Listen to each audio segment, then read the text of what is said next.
Michigan community is searching for answers, and investigators piecing together evidence looking for a motive, trying to understand why a Marine veteran stormed a Mormon church with gunfire and then set the place on fire during a Sunday morning service.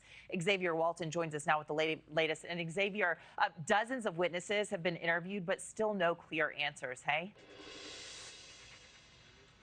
Anna, that's exactly right this morning as crews, investigators still kind of, sift through what's left of the church, the rubble.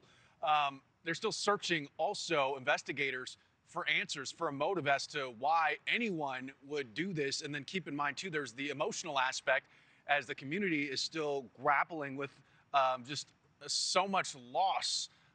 When you talk about the people that died there, authorities say everyone now is accounted for. That was a concern in the early on hours. But after the gunman, 40-year-old Thomas Jacob Sanford, crashed a truck into the sanctuary, fired an assault rifle, and then set the building on fire. Officials confirming 4 worshipers killed, 2 in the shooting, 8 others hurt, all ranging in ages from 6 to late 70s.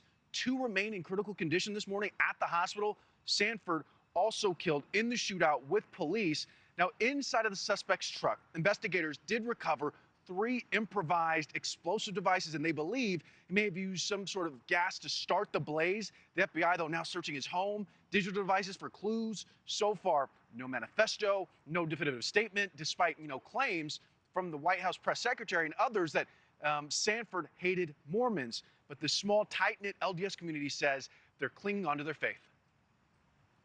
I think when anything like this happens, whether it be at a school, at a church, or wherever, there's naturally a feeling of uncertainty. And that's what we're going through a lot right now.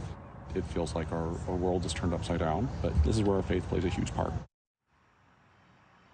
And we're also learning more about the suspect. The Marine veteran served from 2004 to 2008 before being discharged and had prior arrests for burglary and OWI, operating while intoxicated. The FBI, you mentioned this off the top, has interviewed more than 100 witnesses and say, they warn people it could take weeks, if ever, before they actually come up with a motive. In the meantime, hard to believe this, as we're less than 48 hours since this tragic event happened. Funeral arrangements already starting to be planned for this community and people who have lost loved ones. Thank you for watching. Subscribe below and download our NewsNation app right now on your phone, and you will get fact-based, unbiased news for all Americans.